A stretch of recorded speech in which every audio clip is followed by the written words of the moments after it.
छत्तीसगढ़ में एक सीनियर पत्रकार हैं और मेरे वरिष्ठ हैं जिनका नाम रितेश मिश्रा है और उन्होंने बस्तर पे एक कविता लिखी है। कविता ये थी कि दिल आदिवासी है, जंगलों का वासी है, छोटी सी एक नदी है, बांस एक लाठी है। उसी कविता में एक पंक्ति ये भी है कि वर्दियों पे खून है, मर गया सुकून है और बारूदों के रास्ते पर सांसें आती जाती हैं। अब आप सोच रहे होंगे कि मैं रितेश मिश्रा जी की कविता क्यों पढ़ रहा हूँ। दरअसल ये कविता बोलने के लिए अभी इसलिए मैं मजबूर हूँ कि आज एक बहुत दुखद घटना मेरे सामने हुई है, मेरे सामने आई है, जिसको लेकर मुझे ये पंक्तियाँ याद आ गई। क्यों ये पंक्तियाँ याद आई, इस पर बातचीत करते हैं। नमस्कार, मैं विकास तिवारी हूँ, आप बस्तर टॉकीज देख रहे हैं।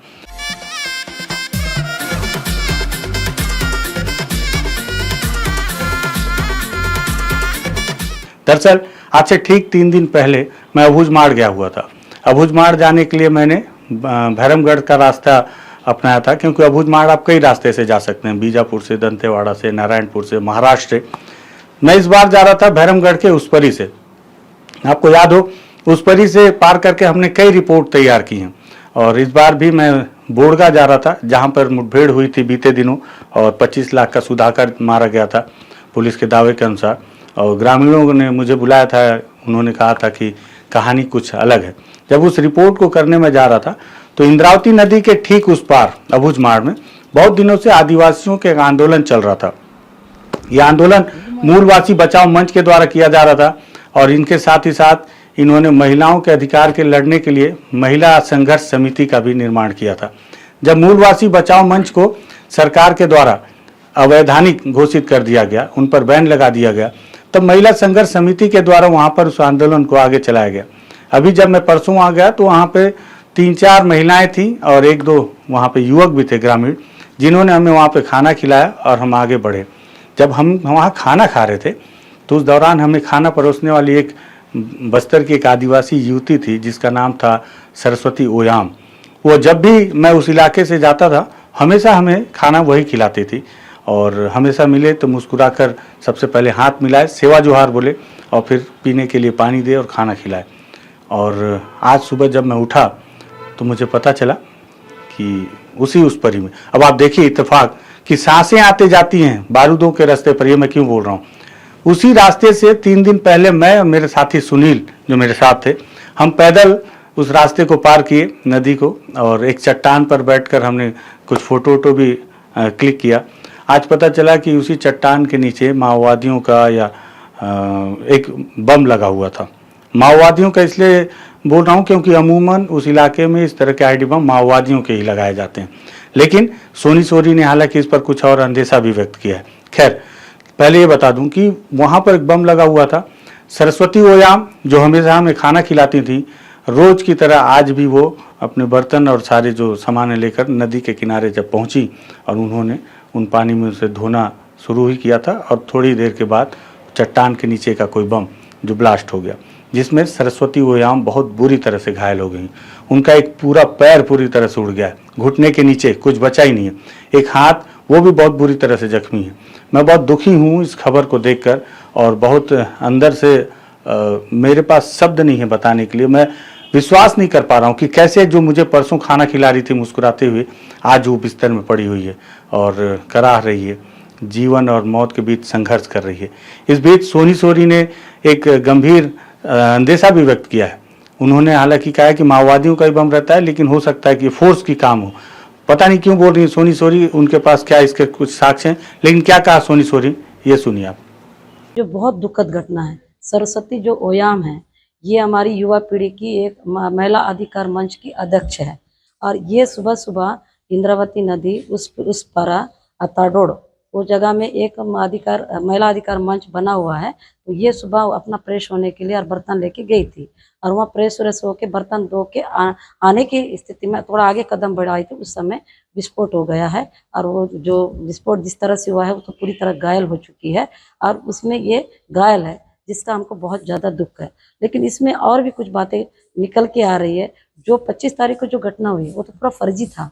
जो सुधाकर रेड्डी माओवादी हम भी मान रहे हैं, वो भी किसी के घर में था, उसको निकाल के मारे और उसके बाद मन्नू करके था और जो वो बिल्कुल दिमाग से ब्रेन से ठीक नहीं था, गूंगा था और एकदम उसका दिमाग सही नहीं था, तो उस व्यक्ति को भी मार के 2 लाख का इनामी किए।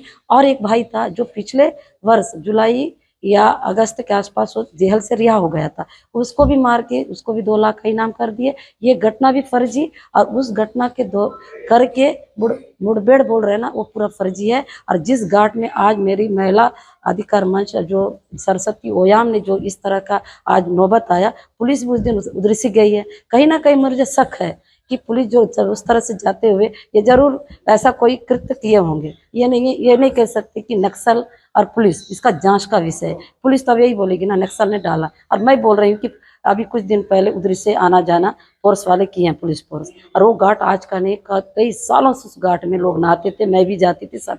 लेकिन कहीं ना कहीं पुलिस का ये कहना, मतलब पुलिस को लगा होगा कि ये महिला अधिकार मंच वाले यहाँ बहुत ज़्यादा इस घाट में अपना इस्तेमाल कर रहे हैं, तो इसका ऐसा कुछ करे जाए जिससे घायल हो जाए, कुछ ऐसा कुछ हो जाए। ये तो आदिवासी को मारने के लिए हमारी सरकार पूरी तरह अपना जोर लगा चुकी है। और देखो, मूलवासी बचाओ मंच को बैंड लगा दिए, महिला अधिकार मंच को बैंड नहीं लगाए थे, वो चल रहा था, महिला अधिकार मंच चल रहा था, बैंड नहीं किए थे। तो अब मूलवासी बचाओ को मेल के एक सरस्वती ओयाम थी, बच्चों के लिए लड़ रही थी, जो राजे ओयाम के लिए लड़ी है। आज बच्चे लोग पिछले बार भी घायल, उनके लिए भी आवाज उठाई।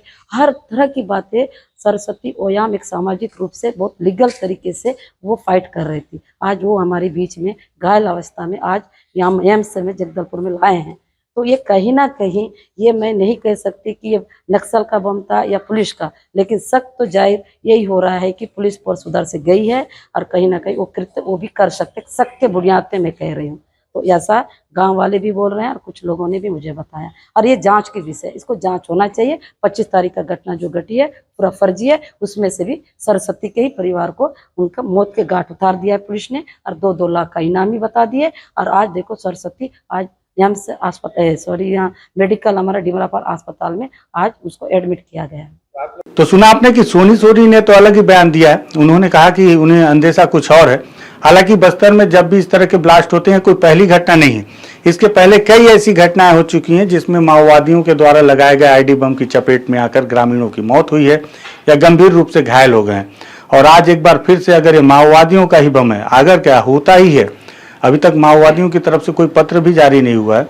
और सोनी सोरी किस बिहाफ में बोल रही है, मैं उनसे मिलकर बातचीत भी करूंगा। अभी उनसे मेरी मुलाकात नहीं हुई है इस दुखद घटना को लेकर। लेकिन सबसे बड़ी बात कि उस इलाके में, जिस इलाके में आदिवासी आंदोलन कर रहे हैं, और ये जो इलाका है जहाँ पे ब्लास्ट हुआ है, यही इलाका अबूझमाड़ से भैरमगढ़ आने के लिए ग्रामीणों के द्वारा उपयोग किया जाता है नदी पार करने के लिए। मैं खुद उसी रास्ते से परसों गुजरा हूँ, और सोचिए कि उस रास्ते से, वही जो बात जहाँ से मैंने शुरुआत की थी कि बारूदों के रास्ते पर सांसें आती जाती हैं, उस पर बारूद बिछी हुई है और किस तरह से उसके ऊपर से लोग जिंदा जा आ रहे हैं। इसको लेकर हालांकि मैं माओवादियों से भी सवाल पूछना चाहूँगा कि ये युद्ध कब तक चलेगा, कब तक आप इस तरह से खून खराबा करेंगे, कब तक जवान और आपके बीच में युद्ध चलता रहेगा, और सरकार कब तक इस तरह से मुठभेड़ों में कई लोगों को मारती रहेगी। कई माओवादी होते हैं, कई लोग जो मारे जाते हैं वो बेवजह मुठभेड़ों में फंस जाते हैं। इसके कई साक्ष्य भी हैं मेरे पास। हालांकि इसे पुलिस मानती नहीं है, लेकिन मेरे पास साक्ष्य हैं कि मुठभेड़ में कई बार निर्दोष ग्रामीण भी मारे जाते हैं, और कई बार माओवादियों के द्वारा लगाए गए बम की चपेट में आकर निर्दोष ग्रामीण, उनके पालतू जीव जंतु इसी तरह मौत के गाल में समा जाते हैं। तो कब तक ये खून खराबा चलेगा? अब देखिए, मैं उस दिन सोच ही रहा था कि सैकड़ों मौत हो जाती हैं, लेकिन मौत तो तब दुखदाई होती है जब आपके अपने की हो। परसों ही मैं सरस्वती ओयाम से मिला था, और आज उसके घायल होने की घटना ने मुझे अंदर से झकझोर के रख दिया है। समझ में नहीं आ रहा है क्या बोलूं, किसे दोष अर्पित करूं, किसके ऊपर दोष अर्पण करूं, किसे कहूं कि तुम जिम्मेदार हो, सरकार को कहूं, माओवादियों को कहूं, या किसे, समझ में नहीं आ रहा है मेरे। लेकिन बहुत दुखद घटना है, और माओवादियों से भी एक अपील है कि आप जवानों को नुकसान पहुंचाने के लिए कहीं भी बम लगा रहे हैं। जवान कितने नुकसान पहुंचा रहे हैं, जवान भी किसी गरीब के ही लड़के हैं, वो भी अपने घर का पालन पोषण करने के लिए ही वो नौकरी ज्वाइन की, और इस तरह से जब वो आईडी बम की चपेट में आते हैं तो उनकी ज़िंदगी पूरी तरह से तबाह हो जाती है। ग्रामीण उसकी जद में आ जा रहे हैं, जिनका कोई लेना ही देना नहीं है इस चीज़ से। एक बड़ा जंग, एक बड़ा युद्ध, क्यों न इस युद्ध को समाप्त करने के लिए कोई पहल की जाए। सरकार बोल रही है बातचीत करने के लिए, और आप लोग की तरफ से भी प्रेस नोट आ रहे हैं, लेकिन बातचीत तक माहौल नहीं पहुंच पा रहा। केवल लाशें गिनी जा रही हैं रोज। आज 100 हो गए, आज 115 हो गए, 2024 में 217 हो गए थे। ये आंकड़ों को बढ़ाना है, कहाँ तक बढ़ाना है? 1000 तक पहुंचा देंगे, 2000 तक? कितनी लाशें बिछा देंगे? क्या क्या विरोध छिपा पाएंगे? क्या सरकार को भी सोचना होगा कि सन 80 के दशक में बस्तर में माओवाद आया क्यों? आज इसके लिए आपको सैकड़ों लाशें बिछानी पड़ रही हैं। माओवादियों को भी सोचना होगा कि आखिर इसके अलावा और कोई रास्ता नहीं था क्या कि केवल खून ही बहाया जाए? और इतने सालों से अगर 4 दशक से बस्तर में खून बहाया जा रहा है तो परिणाम कहाँ तक पहुंचा? परिणाम तो मुझे केवल खून का ही बहना दिख रहा है। कहीं से भी शांति की ओर अग्रसर होता कोई नजर नहीं आ रहा। विकास के नाम पर धूल उड़ाई जा रही है और शांति के नाम पर खून बहाया जा रहा है। बस इतना ही समझ में आ रहा है। दुखद है घटना, इसलिए मुझे लगा कि दर्शकों को भी इससे अवगत कराऊं कि देखिए बस्तर में क्या हो रहा है। माओवादी जवानों को टारगेट करने के लिए बम लगा रहे हैं, उसकी चपेट में ग्रामीण आ रहे हैं। और पुलिस माओवादियों को खत्म करने के लिए निशाना लगा रही है, उसकी जद में भी ग्रामीण आ रहे हैं। गोलियां चल रही हैं, बारूद खर्च किए जा रहे हैं और जान केवल आदिवासियों की जा रही है। बहुत जरूरी मुद्दा था, मुझे लगा इस पर बातचीत होनी चाहिए, इसलिए इस वीडियो को तैयार किया हूँ। अगर आपको लगे ये मुद्दा हर किसी के जहन तक जानी चाहिए तो आप अपनी राय रखें, इस वीडियो को जरूर शेयर करें। बस्तर टॉकीज को भी सब्सक्राइब कर लें। धन्यवाद।